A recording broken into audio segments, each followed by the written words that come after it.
Hey, Bob Saget's here for you. Here we are. Thanks for listening to this one. This is a special one with my friend Jimmy Carr. He is very important. Just ask him. And he's in London right now, or outside of it. I don't know where. He is a wonderful man. We got to meet each other at the Montreal Comedy Festival years back and hit it off incredibly. At least that's what I thought. He just said hi. But I really adore his sense of humor. He's incredibly bright. He hosts so many television shows and is a beloved comedian because he's got a really great heart and a great mind. And he's complex, and I enjoy that quite a bit. So just letting you know also, there are days where I call you guys, and there's a phone number up in the top there. So you'll want to be calling that number, leaving a message, and I might call you. I'll tell you on Twitter or Instagram stories when I will be calling you guys and talk to you people and see how you're doing out there all over the world. Feel free to leave a message. I would love to call you back, and I hope you're not asleep if you're in somewhere that's 19 hours ahead of me. I don't know if that would make sense. 19 would be fine. But and do what you do. You rate, review, you subscribe. You subscribe to this podcast and follow it is what they tell me to say. I'm a company man. I do it sometimes. I'll do commercials. I'll do what you need to do your podcast. I'm doing this because I want to, because I just want to communicate with you guys and hopefully bring a smile to your day. I'm not able to go out and perform. I do it in front of my house sometimes. I sit on a rainbird and right with my butt and just spin around. But otherwise, nobody sees it. So it's really just for me and the small sparrow that turns its head wondering, why is he doing that? So with no further ado, because that was meaningless, Jimmy Carr.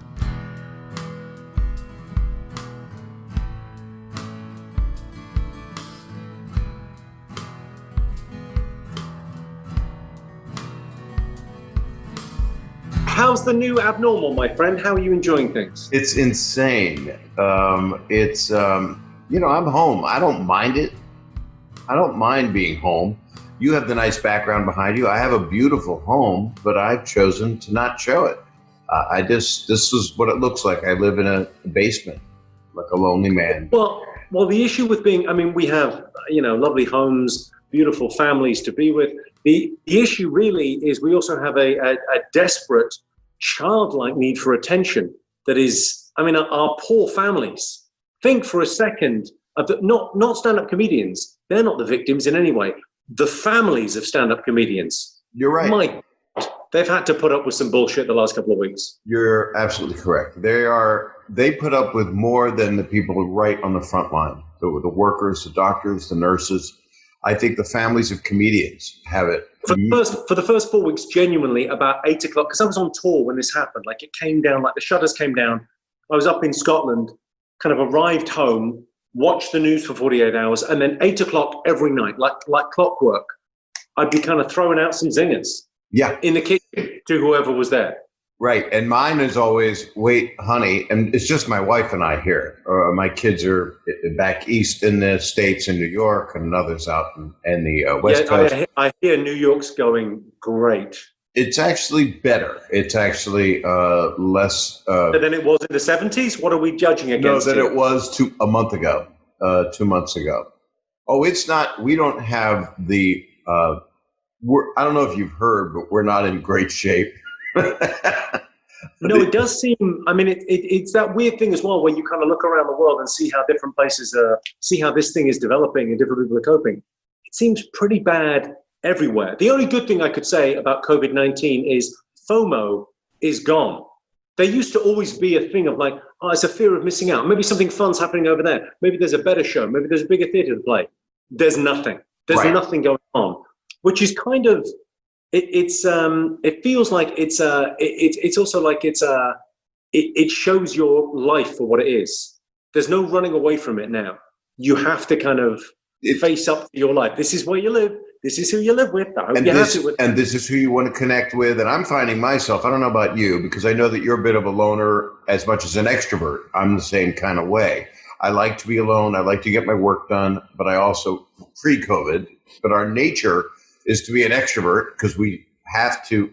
I mean, I started doing this podcast before quarantine. I started doing it before the disease was heavily in the news outside of China. And I wanted to help people because I was out doing stand-up, we have a similar, I have an affinity toward Man Love for You because we have a similar sense of humor, which is to say something that means something, and yet it can be the most irreverent possible thing you could say. But your creation, what's so brilliant about you that I love, which I'm sorry, I know you love hearing people say they love you. But everybody, of course, but it's the way you weave into something that you tell them. I do the same thing now, especially now that this is not going to be PC. I can't say this anymore, not in this day and age. Then you say it, and then it's about 30 seconds more to a minute of digging out of it and explaining. So there's no. Well, I think it is that thing where stand-up is kind of last. It feels, ironically, given we're talking about being, not very politically correct, it feels like such a safe space. It feels like everyone's here. They know why they're here. We can say these things, and it feels like it's a safe space to kind of just mess around and explore. It is one of the. Is that a dog or is your penis barking? We butcher dogs next door. You know how that is. Oh, you butcher dogs. It's great. And mankind with the animal. You can't beat Wuhan province. You got to join them. That's. So we got a dog just got back from the vet, so he's complaining. He's fine. It's weird. That podcast thing is like the idea of chatting and having like a conversation, even overhearing a conversation, which I always think is what a podcast is like. It's at its best, it's eavesdropping. And the idea that you kind of go, there's none of that going on in life at the moment. People are doing their work from home, and you go, oh, you realize the reason you work is for the social aspect. You like connecting to other people. There's huge truth in that. In fact, let me just tell the audience right now who know you, and then Jimmy Carr is right there. And he is one of my favorite comedians on earth, and he is, of course, world-renowned. He has 19 shows all the time in the UK. He is an amazing stand-up, and I was lucky enough to meet you in Montreal at the Comedy Festival, where we took a liking to each other, and you started pranking me right away to get me into an uncomfortable, inappropriate situation. I mean, we the Montreal, of course, is happening right now. So the other thing we're missing out on is summer camp for comedians, which is Montreal. Everyone kind of goes up to this comedy festival. I'd recommend it. If people are listening to this and they haven't ever been, and they go, well, we want to go and sit on a beach for a couple of weeks in the summer, or we want to go on a sailboat, go to Montreal to the comedy festival because it's beautiful up there. The food is incredible because it's how could I describe it? It's French food, American portions, right? That's true. Montreal. And it's fabulous. You get to go to shows every night and just kind of tool around during the day. And if you like comedy, if your thing is comedians, hang out at the hotel and they're just around. But social distancing is not something they can do right now, right? At that festival? I mean, they cancel that. They canceled Toronto in September. It feels like 2020 is pretty much written off. I mean, that's what I'm trying to do with it right now. I mean, it's supposed to be perfect vision 2020, but it seems like we're all blind. Blind as a bat. Yeah, it does seem, bats and pangolins. If you've got a pangolin pun, I didn't even know what that was. I swear to God, I thought they meant penguins. I did not realize that is the supreme.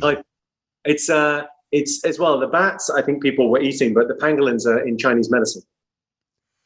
They're doctors? They're doctors. They're doctors. A pangolin and bat sandwich is what started this madness. I don't know. I mean, it does seem like it's a weird thing where everyone's become quite the expert in COVID-19 now, but we're waiting around for something to happen. I don't know what moves the dial. I have a feeling it won't be a vaccine in the autumn. I got a feeling what it'll be is the treatment protocol will change. One of those drugs that they're developing for, cystic fibrosis or asthma will stop the lungs from getting so inflamed, and people will just be able to cope with it better, and you won't have to go on a ventilator. I think once people aren't scared of it anymore, things will get back to normal. But at the moment, who would want to roll the dice? And there's a big argument here. Do you have that in the UK of I'm not wearing a mask. There are people angry that they have to wear one. It takes away their human rights. I mean, fuck those people. Yeah. Right? It feels like the mask is not particularly, I don't think anyone, it doesn't seem terribly dangerous for people that don't have pre-existing conditions. But the idea that you would just be careless with someone else's life just seems crazy. Like, what's the downside of wearing a mask? Well, some people don't like it, especially if they are the kind of person that is a predator. Like a predator. That's a huge advantage if you're a predator to have a mask on. No, for you, but for the other person, it gives no access. No, yeah, okay. So a lot of people wouldn't be in jail right now, the way things are going. If With people masks, had, if their victims had, see, that's the kind of humor that I'm talking about. That is hurtful. It does feel kind of amazing that every movie we've ever seen about the end of the world, everything that's about like or the end of times and there's a pandemic or whatever, it's all about rioting in the streets and it's all about people, scrambling to get food. People have been pretty good. People have been all right.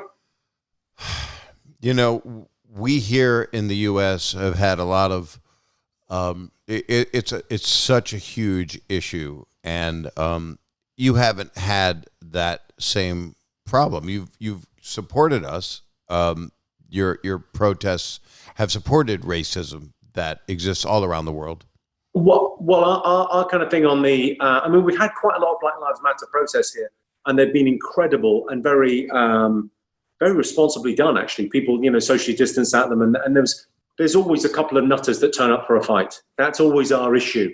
Is Right. that kind of that weird right wing kind of turns up and wants a fight, but that happening at the same time as well. I mean, if any good has come out of COVID-19, it's that the focus, everyone was kind of at home, and it suddenly got focused. That it feels like it didn't get that focus before. I mean, No, it didn't. We're doing. To this extent, it has happened before, and the Black Lives Matter movement isn't a new thing, but it feels like there's a head of steam now that things might change, that you might dare to think things will change.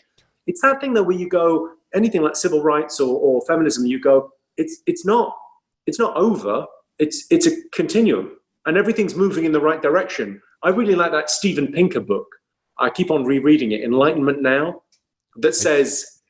Would you read it? Do you have time to read it to me right now?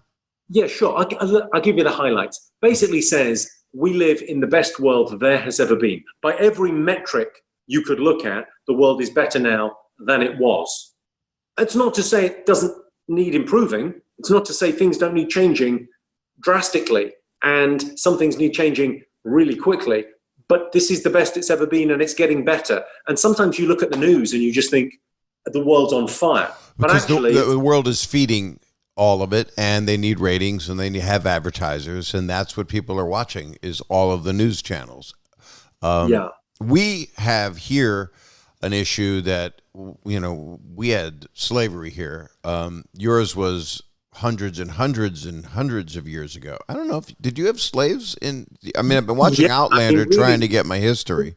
Really, Britain is, so guilty in this because we really not started, the Portuguese started the slave trade. The Portuguese were the first that went to Africa and brought people back as slaves. But then the British, about 100 years later, started they would basically bring down things to sell to the West Africans. They would pick up slaves, go to the Caribbean, drop them off, and then bring back sugar and tobacco and rum. And so that kind of golden triangle was really started by the British. And that's where modern banking started. That's where it's also, when you think about everything that we have now, when you think about how unfair the world is, that's because of slavery. Because the Industrial Revolution was the way that slavery was the funding for the Industrial Revolution. Yeah. We're talking biblically, the Jewish people were slaves forever, and they haven't forgotten it. I mean, they're more OCD than anyone else, and they've got. It's an interesting thing of like what you think might happen in America, because for me, the idea that at some point America goes, okay, reparations. We need to pay some reparations to these people. It's starting to happen. That's what I was going to say before was what's the greatness. And I just talked to Whoopi Goldberg about this, which of course gives it full credibility. But the truth of it is, well, we can't really turn to our government because we're a bit botched here with all the dissension and all the two different sides, major different sides, and fundamentalists. But the needle's getting moved. A giant boulder is being pushed up a mountain, and in 1 year, in 2020, because of this, what you were talking about, the powder keg that is everyone staying at home, quarantine. It feels like we pressed pause. And then this massively important issue it's always been important, but it's never been urgent. Exactly. It's always like, oh yeah, no, that's a huge thing we need to deal with, but we're distracted by this other thing right now. And it feels like you've got this thing now, and it feels to me like the thing to do would be education, because movement through the social hierarchy, education's all we've got. Like education seems to be the only thing that makes a difference. And you go, well, just a free college education for every African American doesn't seem, for the richest economy in the world, seems affordable. And then people are yelling that's socialism. You can't do that. But then because you need to give it to everyone. And then financial institutions like our universities. The main thing is that we hit reset and that people are not only educated, but new things are implemented. And I'll tell you that, I mean, it's just the beginning, of the toe in the bathtub, because all I speak is in metaphors. That way I don't get in trouble. 'Cause it's like, threading the needle. But what's happening is there is change. There is actual change that has come from the Black Lives Matter movement. Period. It's really interesting that of like what will come of this, like having like really clear. I mean, listen, this is two old white men discussing what might happen. I think you have to say old. Did you have to say old? I mean, you're not old. I mean, look at us. What else are we going to say? Don't I look good for a guy who's 90? Yeah, on this camera, yeah. From the waist down, I'm 13. Adorable. Adorable. That's another podcast entirely. It is. It has its own podcast. My penis is starting a podcast. It's called a Peencast. How much of this do you think is caused by or how much of the trouble in the world do you think is caused by social media? By, that idea that people say... It doesn't help. Well, it's that idea that people say, oh, it's an echo chamber, but it isn't. It's an amplifier. If you're a little bit on the left, you go way to the left. If you're a little bit on the right, you're suddenly alt-right. And it seems like there's this incredible communication tool and no one is talking. And actually, people are just in their trenches firing at each other. There's no... The best question I got asked... That is very prolific, what you just said. I'm going to broadcast that. Why not? I'm going to put it up. I'm going to chisel it in stone. Here's my favorite question at the moment, of all the questions in the world. What's the last heartfelt belief you changed your mind about? I actually think it's right now. I think it's happened right now. I think you're falling in love. I'm in love with you, and I always have been, and I love the haircut. There's a lot about you. I love the color scheme. I knew you were going to have a blue shirt on because I know you somewhat. Not well, but well enough to know. But the jacket, the camel, beautifully tapered jacket. Do you have pants on? No. Oh, that's so great. No, but I like to have freedom to masturbate at any moment. Yeah, that's amazing. That's why your camera was... Say again, I'm sorry, Jimmy? It's all about optionality. You want to have, you want to know what's going on. Yeah. That's why you don't show anything below camera frame, because it's probably like a crystal cavern in there. For the best. This is free. That cost you extra.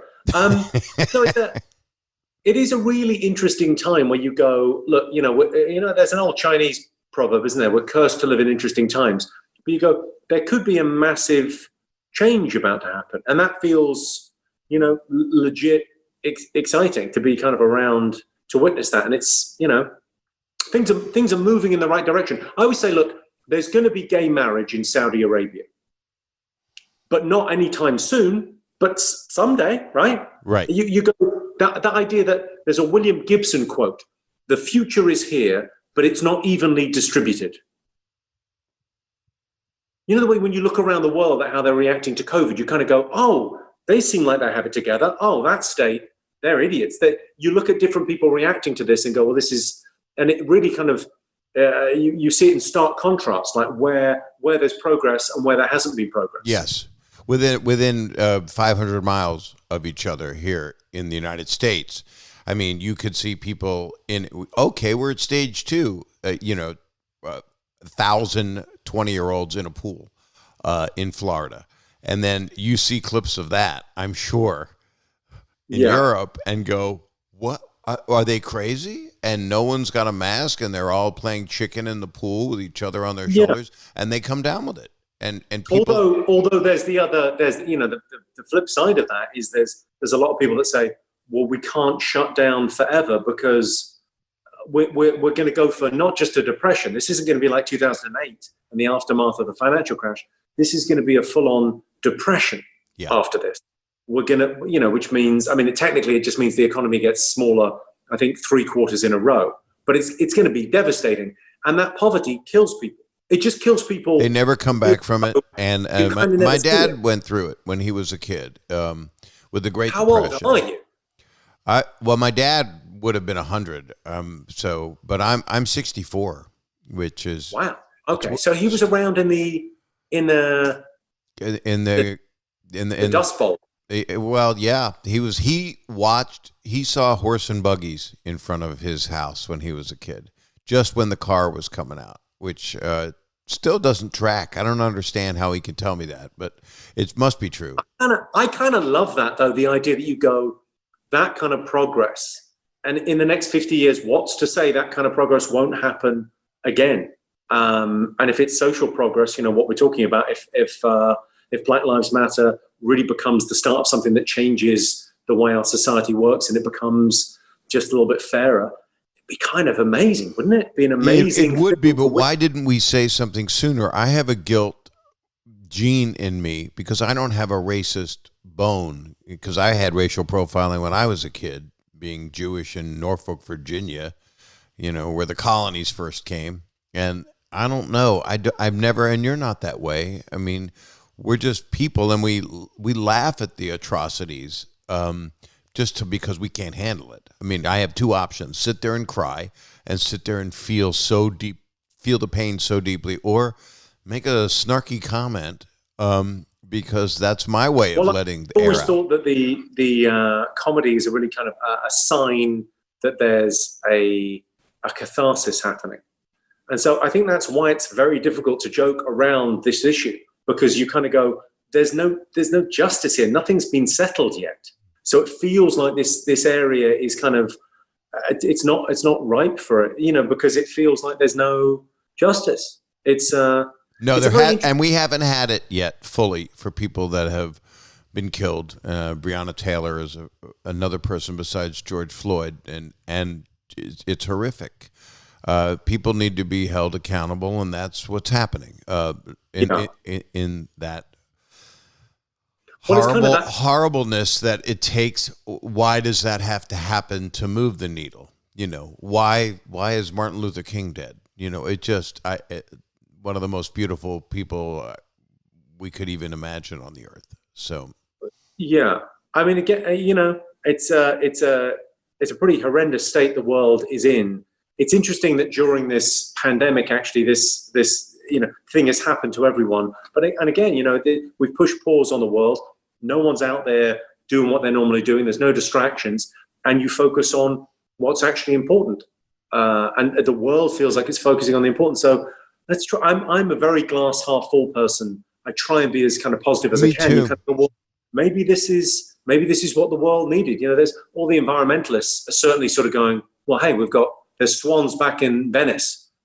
Fabulous. It shows you what happens when we don't fly around so much. Did you hear about the swans? So they drank the water and died. So I didn't know if you heard that. That seems about right. But they're eating them. So, because that's what we do with endangered species. Well, that's how they get endangered. Their problem is they're too delicious. Maybe I wish I was endangered. The story on, you were talking about horse and buggies, and it makes me think of the story about New York at the turn of the century. Mm-hmm. You know why there's steps up to buildings in New York. That like there's steps up. Was it? So there's the basement below, and there's always steps up to the front door. It was either water level or the trenches that were for the horse and buggies, and they had to. It was horse shit. There was so much shit in the streets from the horse and buggies. It was so loud because it was cobbled streets and metal kind of casings on the wheels. It was so loud in New York. There was so much horse shit. If a horse died, they had to cut the horse up in the street, wait for it to atrophy, and then take it away. It was disgusting.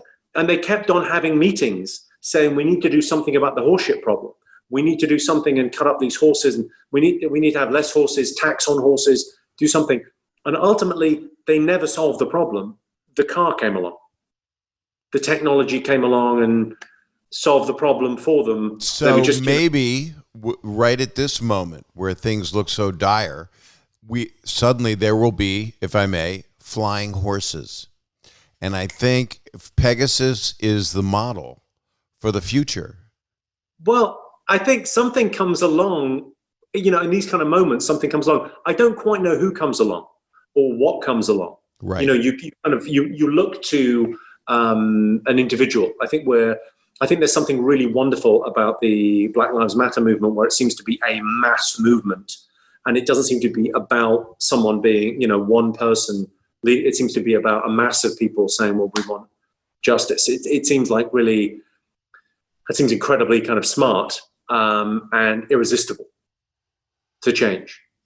Well, the change is, without the change, we will not survive, because we can't allow other humans to suffer all over the world. I mean, and it's everyone's responsibility, and people argue with that. Well, Great Britain went through this, United States goes through this, but we're not the world's police force. We're not the world's leader. Yes, you are. If you are a democracy and you are a powerful country, there's a responsibility that comes with that. It's like saying, I'm not going to be the patriarch of the family. I'm sorry, you are. And we could use a father or a mother of our country here that would unify more, or if only I call him he, could unify more, if that was a possibility. But that's not what we have. That I'll also at the same time has turned this political. About election, do you think that? Do you think he's going to get in again? Do you think there's going to be a change? When you say get in again, do you mean to like Stormy Daniels, or do you mean to?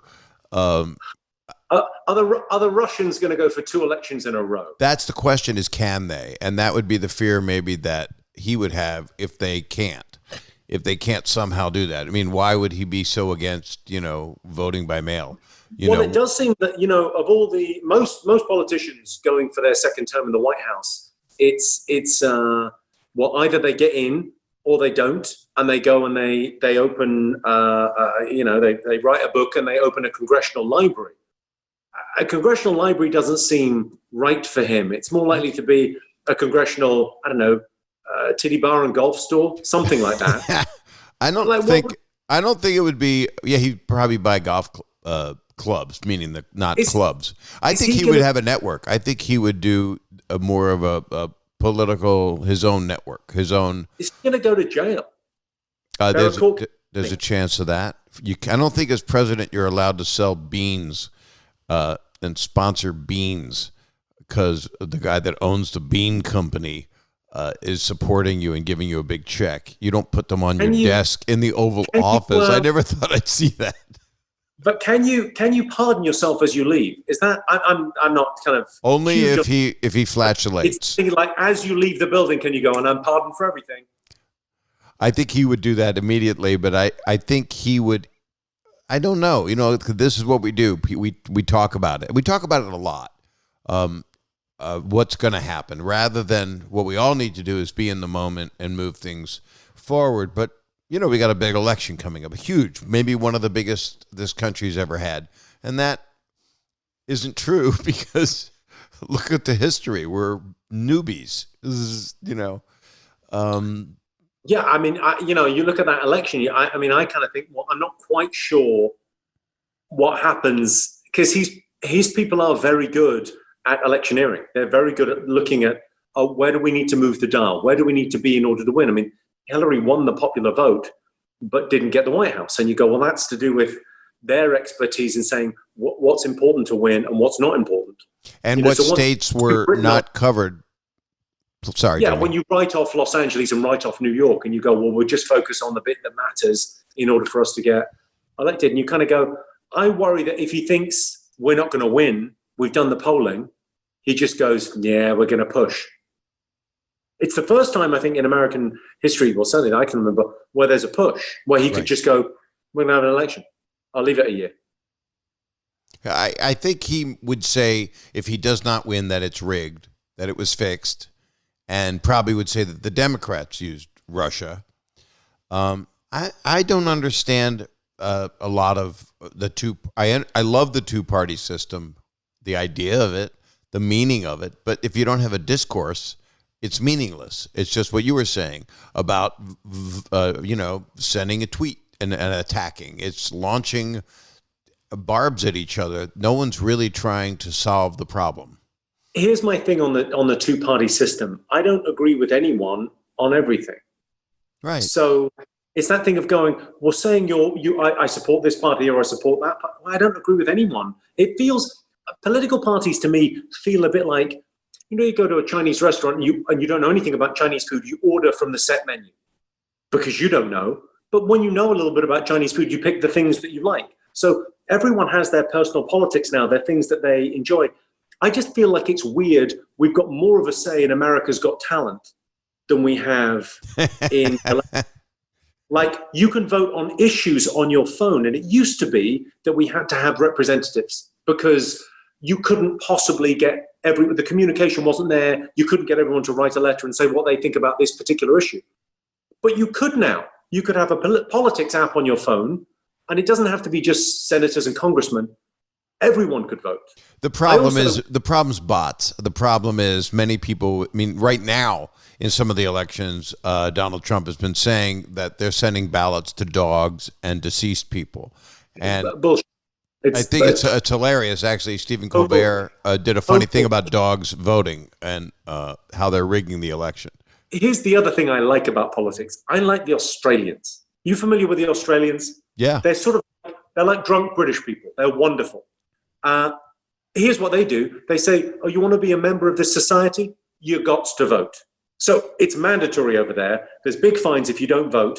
Once every 5 years, you have to trudge down to a local elementary school and put a tick in a box. Great. I love that. I love the idea that you would go, everyone, you're all part of this society. You've got to get involved. You've got to be part of it.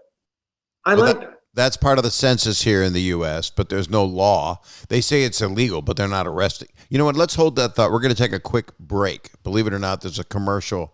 Not commercial, but just wonderful things.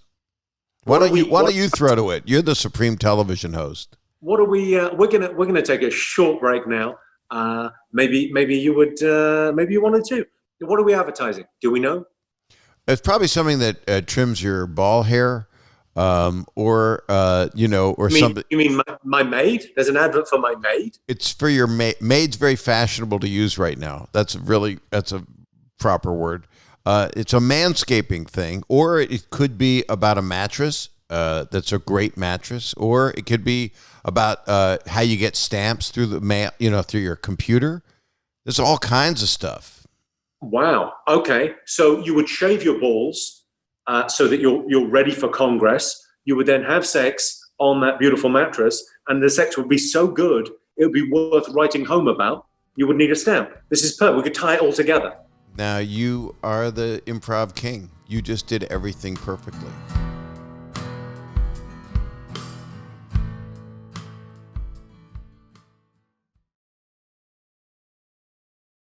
The break was great, and we're back. When did you start being a wordsmith? When did you start? Who were your influences? Was it? I know you've been asked this in other stuff. Actually, it was very American. I mean, I'm a UK-based comedian, and I slightly go. I'm very old-fashioned in a way. I tell jokes. And it's very binary jokes. I like the fact that It's as a tiny bit of communication. It either works or it doesn't. You laugh or you don't laugh. And in front of an audience, you're saying, there's no safety net. I'm going to make it work. So I loved Emo Phillips and I loved Stephen Wright. And I still, It's fascinating. I'm amazed by jokes. I love the fact that every joke is the same. Every joke is two stories. And in the first story, you're forced to make an assumption that turns out to be erroneous in the second part of the story or punchline. It's the sudden revelation of a previously concealed fact. And I can't tell you how important I think they are. I literally think jokes have made our society. I can make a case for this. I mean, it sounds crazy, but I think the reason we've been able to specialize as humans is because of jokes. If you think about silverback gorillas, right? Huge. By the way, I just want to say that's all I think about. Yeah, I mean, they're magnificent creatures. They get to groups of about 50 or 60, and then that's it, because they groom each other. That's how they know they're members of the same group. They groom each other, and they it's, you go and see them in Rwanda. It's unbelievable. They groom each other, get to about groups of 50, and then ape number 60 goes, I don't really know that guy. I don't really, who's he? Dave? I don't like him. And they form a new group. Humans are able to have a higher group number. We're able to have 150 people in the group. There's a thing, you might have seen it when you read about social media, often comes up called the Dunbar number. I met the guy, scientist. So it's 150 people. You're able to know 150 people. So the idea is we remote tickle with laughter. We're able to remote groom with laughter. And it's a way of kind of, you laugh along with other people. That laughter is incredibly important as a social glue, and that group comes together. And because you can have the larger group, you can specialize, and hey presto, society.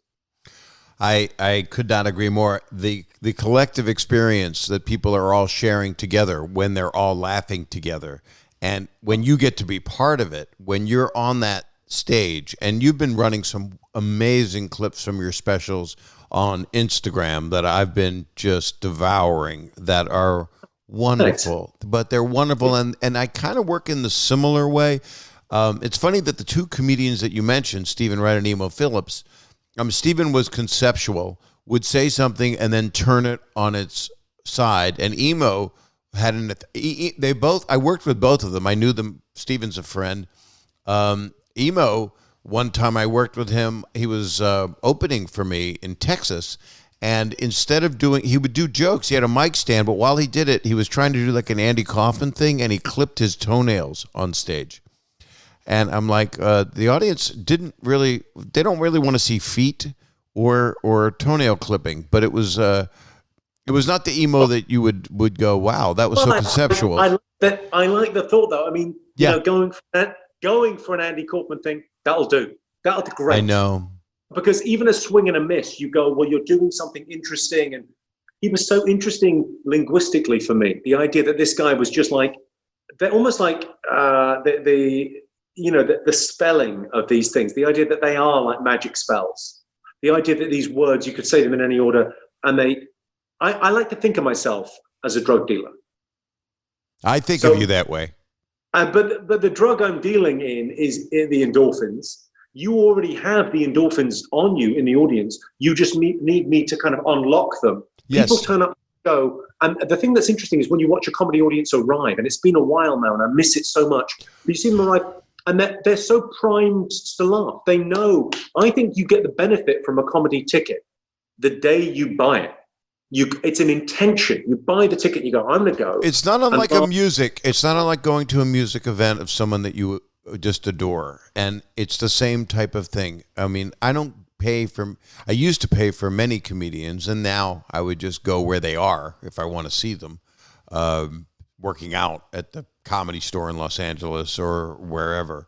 But there are a few people that are filling giant stadiums right now besides, Dave Chappelle and Kevin Hart and Joe Rogan, and they had to cancel dates. You just canceled a large thing just the other day. You were doing outdoor picnic things. Yeah, no, I mean, there's a lot of things are kind of coming up, and then people are trying to kind of sort out what could be the next thing. And there's some promoters that are trying to put stuff together, I think very bravely, trying to go, right, we're going to do drive-in shows, or we're going to do picnic shows, or we're going to do something. And some of them aren't working out. And I really feel for those guys, because our industry is huge. And there's so many people working in it that are trying to go, well, how do we get back sooner? How do we get back so we don't just go bust? So we have something to go back to. It's interesting, actually, how big comedy's got the last couple of years. How I think my theory is we get up in the morning and we look at our phone, we check the news, and then we get in our cars and we look at the sat nav, and then we get to work and we look at our computer screens, and then we get home and we watch Netflix on another screen. We're screen. And then you want to go out and have a human experience. And we're individuals that want to desperately be part of a tribe. So we're kind of going, well, where can I be in a tribe? You go to a music show or a comedy show, you're in a tribe, all kind of doing something together, and it's incredibly freeing. That's where we belong.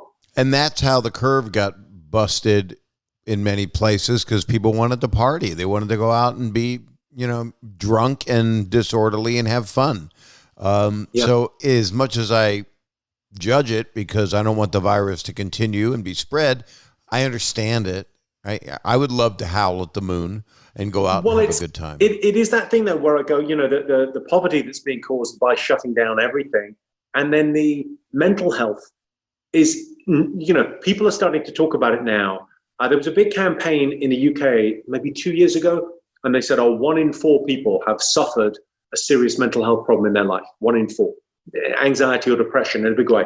It's now 100% of people.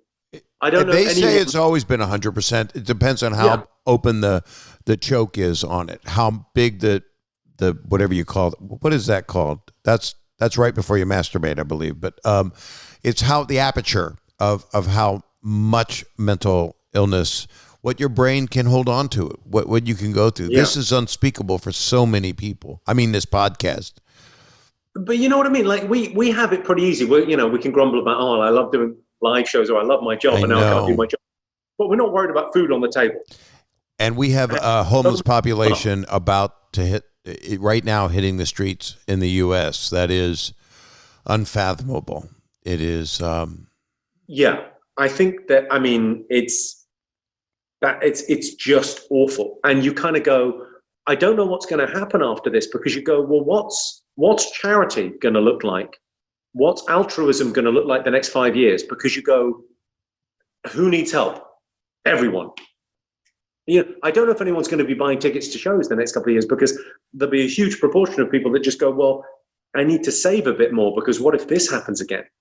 It slightly changes your perspective on, hey, everything's going fine. Like, you talk about rainy days. 2020 has been a long, rainy day. Yeah, everybody's drawing from their nest egg, from their savings, to be able to pay if they can, pay their mortgage or their rent, depending on. And for us, I mean, it sends me out going, okay, we cut the ticket price in half, because I'm fortunate, have been.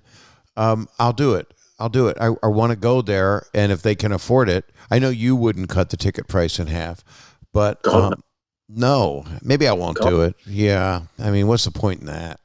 I'll make the show funnier. My thing is all, this thing is, it makes you, every cloud, I guess, has a silver lining. And for me, this shutdown makes me realize how much I love my job. I've been doing this about 20 years. Right. And there's a part of you that, like, it doesn't matter how good it is. You're a bit like, okay, all right, it's another, where are we flying to? What are we doing? Another show. And now you kind of go, oh yeah, it's the greatest thing in the world. It's such a privilege to be able to do this job. I did not know how much I personally needed to do it. And then it makes you, like you're saying, reevaluate, why do I love it? Why am I doing it? And the reason is I'm made, this is my DNA, and I must do it because this exchange is one of the most beautiful things that happens for a human being. And it happens with musicians. It happens with anyone in a public forum, public speakers, but with comedy, what you do so brilliantly is you take one of the worst, most painful moments, and I do it also, and it hasn't always served me there was a backlash because I was, America's Dad and things like that on a sitcom and on a video show that Jeremy Beadle hosted in the UK, but I hosted it here. So what was the backlash? What did you get? The in trouble backlash over? was that I was so irreverent, that I went so R-rated, just in, how many dick jokes can one man tell? I say infinity. But Yeah. but the But point, I like that thing of going, I think with comedy, like the authenticity of comedy of going, well, you can't tell a joke unless you think it's funny. And some people like mild comedy and some people like the rough stuff. I think you could draw a really good analogy with your sense of humor and your sexuality and what food you like. Some people like spicy. Some people like dark comedy. Some people like rough sex. and some people like everything very safe and not anything edgy or Of course. offensive and no Some people bad language. missionary position. They like beige food, and they like very safe, observational, mainstream sitcom. Great, that's available, And it's valid. It's a valid want. I think the times when there tends to be a problem is when someone's expectation is mild America's Dad, and then you go, no, I'm a super funny, edgy guy. I was just playing a role there. This is really me. And there's an expectation thing where, but I mean, they kind of should. You've been doing this long enough. They should have known. You're a nasty man. And I mean well. That's the other thing. That's another thing I love about you. I think people like the meaning of a joke, the communication of what a joke is saying. The joke is never about what the joke is about. The joke is it's about, all jokes say the same thing. They say, look, I like you and I want you to like me. That's all we're saying. Yeah. We're having a laugh. We're having a laugh here. No one's getting hurt. This is fine. Well, that's one of the problems that we have in our world right now. And we've got all of these world leaders of different countries that are really hated by half or more of the population. And not just here in the U.S., it's all over the world. They're running rampant. Dictators. I always say dictators are my least favorite potato chip. Because they keep saying it till it gets a laugh. well, stick with it. One side of your face, you were either having a stroke or you kind of. Sometimes that's enough for me. It's one of the side effects. That thing of like I'm saying they want to be loved. I'm saying Donald Trump wants to be loved.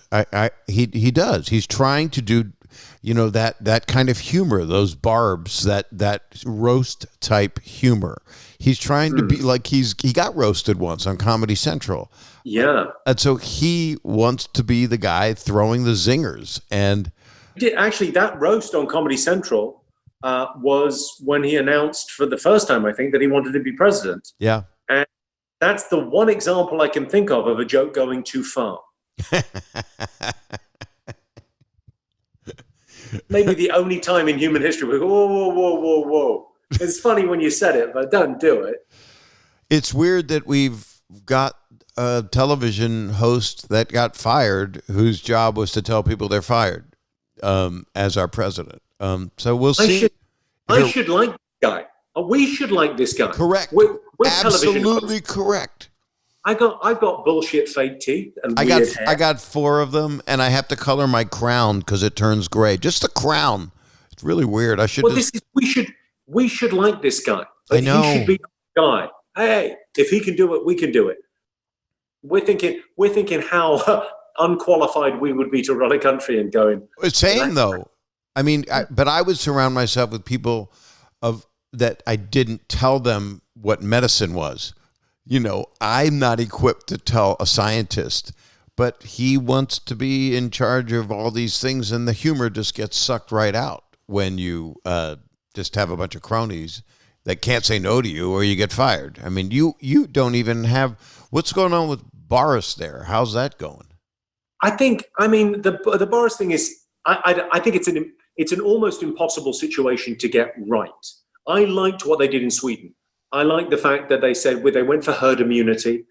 They relied on people's common sense. They said if you have a pre-existing condition or you're over a certain age, you have to stay in. Everyone else, business as usual. And people that are going to get it, they might as well get it soon. But they had a great healthcare system up and running. from the get-go. They've got one of the best healthcare systems in the world. So they felt like they would be able to deal with it. And that was the initial plan here. And the press in the UK just went, no, we need to shut down. And so they shut down, because it's never a good look for a politician to have, 50,000 people die. And there was no way to avoid that. So I think they did kind of, I don't know whether it would have been, if another party had got in, I don't know whether it would have been a vastly different number. If anyone could have done any one thing that you would have gone, that of course. Like, everyone's going to say, of course, in 5 years' time, when we know what we should have done. But we're in the middle of it. It feels very fog of war at the moment. Yes. It feels like that If kind you of... were if you were able to do a socially distant comedy tour of sorts, or a few dates here or there, do you think you would do what I probably would do, which is pay homage to where we are at the moment? And would you have all of your quarantine and COVID material? I don't think you would go as political, because that's not you, correct? I would do, I was mid-tour, so I would do quite a lot of stuff on politics at the moment, quite a lot of stuff on COVID. I think there's a real appetite for people to talk about this stuff. Right. For the debate. Because you go, the TV news, TV shows, they're left or they're right, and you're in that echo chamber. And I think that idea of, like, people like debate. People like to have their minds changed. And often humor is a way to kind of sugar the pill. And you're trying to make sense of what's happened. And it strikes me that comedy is very good at kind of going, look, we've all had a terrible year. Let's talk about it. It makes it easier. It's a catharsis. It is. It really is.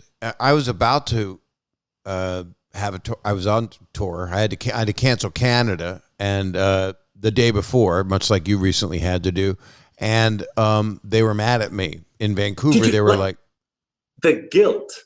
I feel like it, I didn't want to cancel it. So, I waited till the last day, and then they said, no, you have to come, because they didn't know it was really coming, what was really happening, nor did I. But I heard from showbiz intel that it's really going to happen and they're going to shut stuff down. I went, really? And so I canceled Vancouver. I was supposed to go to Calgary. And then if I had gone to Vancouver, I would have had one show, and then all of Canada, I would have stayed there for another month, because I wouldn't have been able to get out, because they closed all of the venues that I would have played. Stay for the healthcare. That's a good point. And they're very, very kind. Oh, I wonder, is that the other thing that will happen in America? Like, COVID happens, it's awful, and lives are lost. What's the good that comes from this? Does something happen with the American healthcare system? There's a lot of people that wanted Obamacare removed, and now they've been trying to change it, and a lot of people don't have health care now. So the whole world has pre-existing conditions. There isn't anyone without them. No, it does seem that, everyone's got a pre-existing condition. Everyone needs looking after. And that seems like is America still the richest country in the world? I think it is, isn't it? I don't know. Isn't it Dubai? I don't know. I mean, come on, but it's the North Korea's pays a lot of extras. They've got a lot of atmosphere people, a lot of extras. They really it looks great.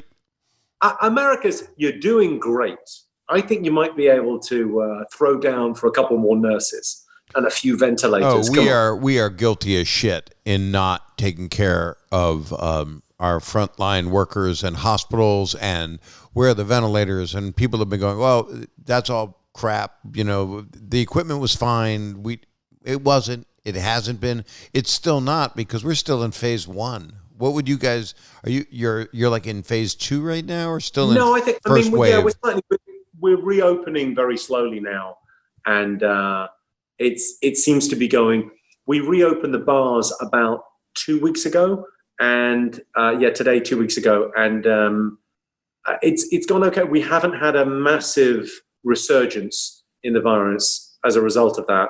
So it feels like we locked down at the right time. We flattened the curve. It feels like they did okay. I think it's very difficult to tell though, because this is so unprecedented. I feel like bad giving the politicians a hard time. You kind of go, well, they're doing their best. I don't know. Who would want that job? I think there must be a few heroes out there somewhere that are going to come out of this that we haven't met yet. Because yeah, you would think, and you know, ultimately, someone in a lab somewhere. Remember when Big Pharma were the bad guys? It was about 4 months ago. Yeah, well, for mental health, Big Pharma often is the bad guy, where they go, hey, here's our newest pill that'll stop you from being schizophrenic or bipolar.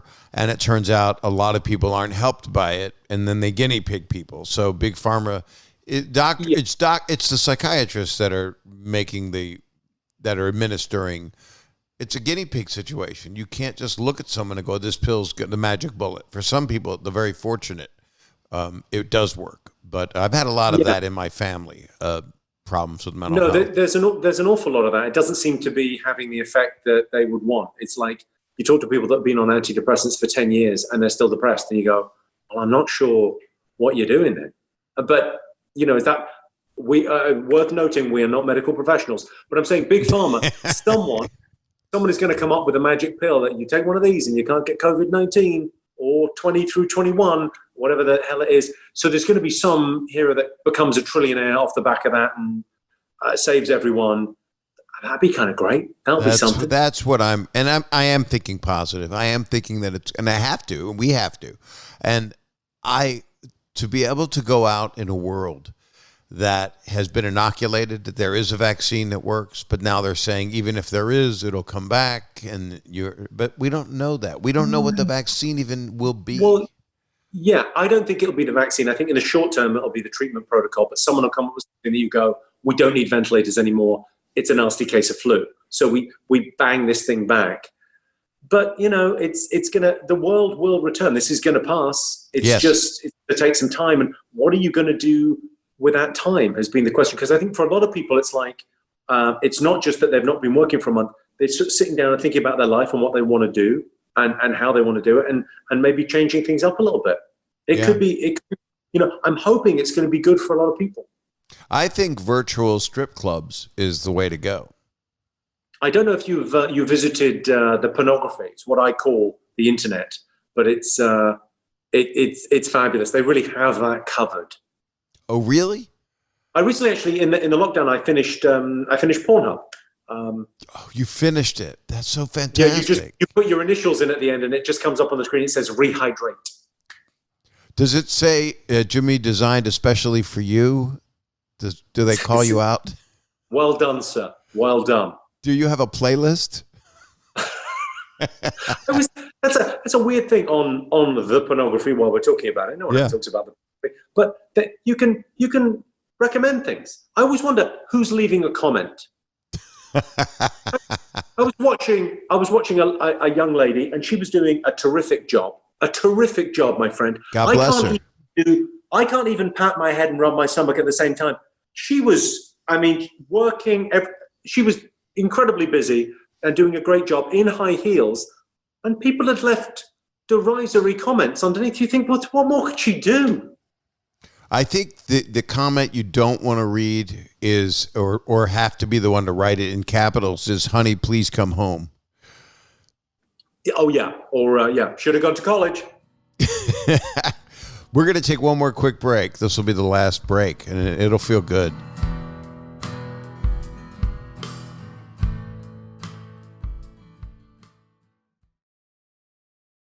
All right, break's over. I can't wait to be able to see you again and be able to.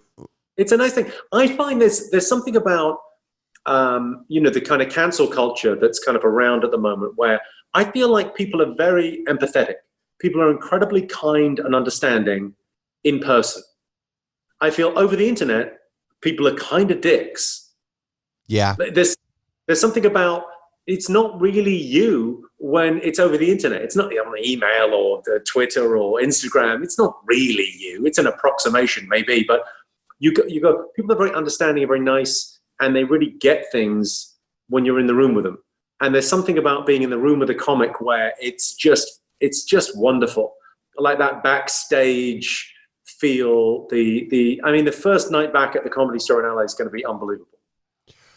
All rooms will be open. I might even be there unless I'm out on tour. I mean, my tour is just sitting and ready to go. I'm sure yours is as well, and it's going to be. Yeah, I mean, it's a reschedule upon a reschedule upon a reschedule, because you kind of go, well, it's going to be. Is it going to be September? Is it going to be January? Is it going to be March next year?